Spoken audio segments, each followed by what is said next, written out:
गर्व से कहो चमार है, इसकी बात हमने इसलिए मैं बोलता हूँ कि चौ से चमड़ा, माँ से मांस और रौ से रक्त। चमड़ा, मांस और रक्त से बना चमार कहलाता है। देश में एक तरफ मंदिर की बात की जाती है और दूसरे तरफ दलितों को मंदिर में जाने से रोका जाता है। हमारा जो आरक्षण को खत्म कर दिया गया है, इस आरक्षण को भी हम लोग मांग करने का काम करेंगे। जो कट ऑफ मार्क्स था इसको खत्म कर दिया गया, प्रोन्नति में आरक्षण था उसको खत्म कर दिया। गरीब समाज चाहे किसी भी जाति का हो, जब आगे बढ़ता है तो निश्चित तौर पर कुछ ऐसी ताकतें हैं जो उसे दबाने का प्रयास कर रही है। केंद्र की सरकार के पास कोई नियम और कानून नहीं है। केंद्र की सरकार बाबा साहेब के संविधान के तहत काम नहीं करती। आज रविदास चेतना मंच के बैनर तले आप लोग बैठक किए हैं, क्या पर्पस है? देखिए, रविदास चेतना मंच बिहार की बैठक रही। संत श्रोमणी गुरु रविदास जी की जयंती मनाने हैं। ये जयंती हम लोग 3 मार्च को रविंद्र भवन में राज्य स्तर पर हम लोग मनाने का काम करेंगे। और 24 तारीख को जो रविदास जी की जन्मदिन है, माघ पूर्णिमा है, उस दिन लोग अपने अपने घरों में संत शिरोमणि गुरु रविदास जी की जयंती मनाएंगे और रात में अपने अपने घरों पर दीप जलाकर दिवाली के रूप में गुरु जी की जयंती मनाने का कार्यक्रम उस दिन किया जाएगा। सर, बृहद पैमाने पर खासकर बिहार में हर एक जगह जो है बाबा साहब भीमराव अम्बेडकर और रविदास जी की प्रतिमा को तोड़ा जा रहा है, क्या कहेंगे इस पर? देखिए, ये सब नहीं होना चाहिए, लेकिन जब जब अंबेडकर के विचार के मानने वाला, संत रविदास जी के विचार के मानने वालों की संख्या जब बढ़ती है और जब इनके बारे में लोग जब जानते हैं, तब तक मान के चलिए जब इनके लोग अब हक और अधिकार की बात जब करने लगते हैं तो लोग पर टारगेट नहीं करते, इनकी जहां आस्था है उस पर टारगेट करने का काम करता है। जो आपने देखा भी है कि देश में एक तरफ मंदिर की बात की जाती है और दूसरे तरफ दलितों को मंदिर में जाने से रोका जाता है। जिसका जीता जागता उदाहरण मधुबनी का जीतनराम मांझी उस समय मुख्यमंत्री बिहार के हुआ करते थे। जब वो जाते हैं वहाँ मंदिर में, तब जाने के बाद उनके मंदिर को धोया जाता है। उसी तरीका से देश के राष्ट्रपति अब रहते हैं गोविंद जी, जब मंदिर में जाते हैं तब पट नहीं खुलता है। उसी तरीका से जो है कि हमारे बाबू जगजीवन राम जब बनारस के मंदिर में जब जाते हैं तो उस तरीका से उनके भी जाने के बाद जो है मंदिर के धोया जाता है। तो ऐसे कई उदाहरणें होता है। मूर्ति तोड़ कर करके उनके विचार को मानने वाले जो लोग हैं, उनके मन और मिजाज को तोड़ने की बात वो करते हैं। सर, पोस्टर पर आप लिखवाए हैं गर्व से कहो हम चमार हैं। दूसरी तरफ एक संत हैं, इनका नाम रामभद्राचार्य है। उनका कहना है, एक वीडियो सोशल मीडिया पर वायरल हो रहा है कि जो राम को नहीं भजता वो चारों वर्ण चमार है। हाँ, सबसे बड़ी सवाल ये है कि भद्राचार्य जी इसको दूसरे रूप में लेने का काम किया है। हम लोग जो है कि इसको जो है कि गर्व से कहो चमार है, इसकी बात हमने इसलिए मैं बोलता हूँ कि चौ से चमड़ा, माँ से मांस और रौ से रक्त। चमड़ा, मांस और रक्त से बना चमार कहलाता है। कौन ऐसे लोग इस धरती पर हैं जो चमड़ा, मांस और रक्त से नहीं बना हुआ है? और वैसे हाँ, सभी लोग हैं।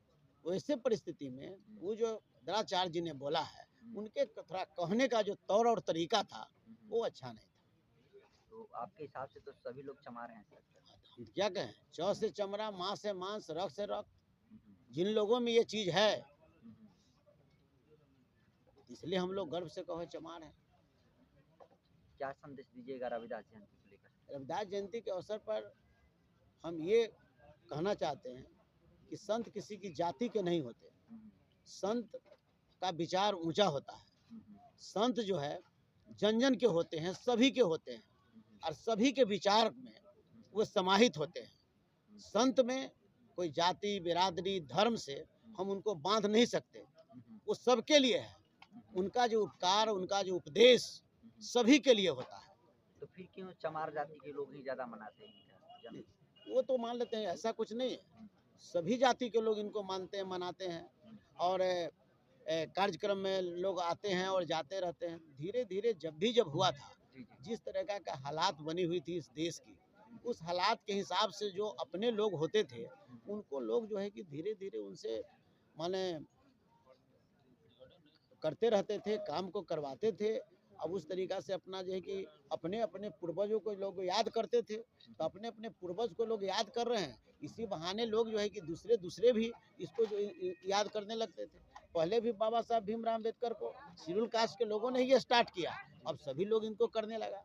पहले भी संत रविदास जी को हम लोग स्टार्ट किया, आज हर पॉलिटिकल पार्टी कार्यालय में मनाना शुरू कर दिया। अदर लोग भी इसमें मनाने लगे, अदर वर्ग के लोग भी जाने लगे, फीता काटने लगे, इनके बारे में कुछ कहने लगे, मनाने भी लगे, चंदा चुटकी भी देने लगे। तो इसी तरीका से उत्थान होता है। तो इस बार ऐतिहासिक संदेश जाएगा सर बिहार में? एकदम बिल्कुल रूप से जाएगा। हम लोग जो है कि इसी जयंती के माध्यम से जो हमारा जो आरक्षण को खत्म कर दिया गया है, जी इस आरक्षण को भी हम लोग मांग करने का काम करेंगे। जो कट ऑफ मार्क्स था इसको खत्म कर दिएगा, प्रोन्नति में आरक्षण था उसको खत्म कर दिएगा, उच्च शिक्षा में 200 रोस्टर था उसको खत्म कर दिया गया, SC ST की ताकत खत्म कर दी गई। ये तमाम मुद्दा को हम लोग रखेंगे और मानवर काशीराम को भारत रत्न मिले, ये पुरजोर ढंग से हम लोग इसको जो है कि आवाज उठाने का काम करेंगे। और विकास मित्र को जो है मानदेय को बढ़ा दिया गया, लेकिन विकास मित्र को जो है कि सरकारी राजकर्मी का जो है कि इसको तो दर्जा मिले, इसके भी बातचीत हम लोग करेंगे। सर कोई गेस्ट आने वाला है सर जिस दिन प्रोग्राम होगा रविदास जयंती मनाएंगे आपके? वो तो कहने का मतलब है कि हम लोग अभी बात नहीं किया, अभी पहली मीटिंग हुई है, इसके बाद हम लोग मीटिंग करेंगे, उसमें तय करेंगे। चलिए बहुत बहुत धन्यवाद सर। क्या कहेंगे राजेंद्र सर? यह निश्चित तौर पर जिस बैनर तले आप तैयारी देख रहे हैं, निर्धारित किया गया है हमारे नेता के द्वारा कि 3 तारीख को हम बिहार के तमाम समाज के लोगों को इकट्ठा करके भव्य तरीके से जयंती मनाने का काम करेंगे। और निश्चित तौर पर समाज को हम एक संदेश देते हैं और इस कार्यक्रम के माध्यम से जो हमारे संवैधानिक अधिकारों को खत्म करने की प्रयास सरकार के माध्यम से है, उन तमाम चीज़ों पर हम सरकार के तरफ इशारा करते हैं, सरकार से मांग करते हैं, प्रतिवेदित करते हैं और पहले से भी हम मांग मनवाते रहे हैं। और यह कार्यक्रम के माध्यम से हम एक तरफ संत शिरोमणि रविदास जी और बाबा साहब के संदेशों को हम अपने समाज के अंदर स्थापित करने का प्रयास करते हैं, अपने लोगों को इकट्ठा करने की प्रयास करते हैं और सरकार के स्तर पे हमारे लोगों की जरूरत की चीज़ों की मांग भी उसी मंच के माध्यम से करते हैं और उसी का यह तैयारी है।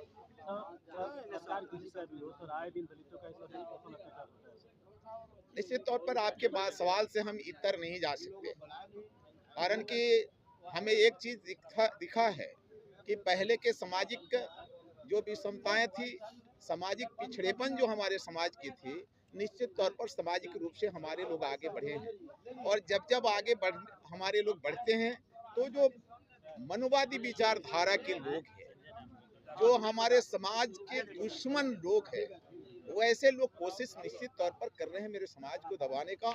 लेकिन मुझे खुशी है कि शैक्षणिक रूप से, आर्थिक रूप से और सामाजिक रूप से यह समाज आगे बढ़ रही है।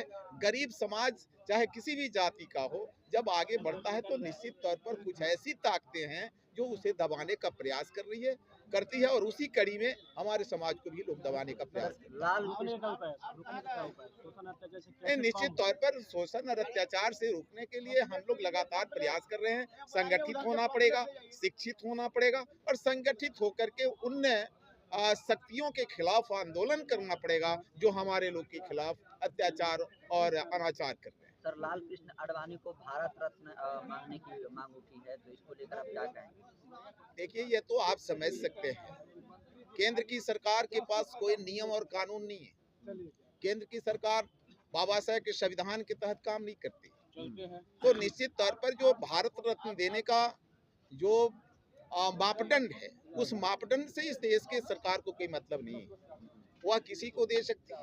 लोग कह रहे हैं कांशीराम को मिलना चाहिए। नहीं, निश्चित तौर पर रविदास चेतना मंच और मैं पर्सनल मानवर कांशीराम को भारत रत्न की मांग करता हूँ और निश्चित तौर पर बिहार के अंदर ही नहीं पूरे देश के अंदर यह आवाजें उठ रही है। कारण कि मनोहर कांसी राम ने जो सामाजिक रूप से सभी समाज के लोगों के लिए जो काम किया, बहुजनों के लिए काम किया और निश्चित तौर पर मेरे समाज के लिए काम किया, निश्चित तौर पर उनका अधिकार बनता है, हक बनता है और जो मापदंड होता है वह सभी मापदंड पूरा होता है। इसे मनोहर कांसी राम को भारत रत्न मिले, इसकी मांग हम मंच से भी करते हैं, सदन से भी मांग करते हैं और सड़क पर भी उतर के करें। चलिए, धन्यवाद।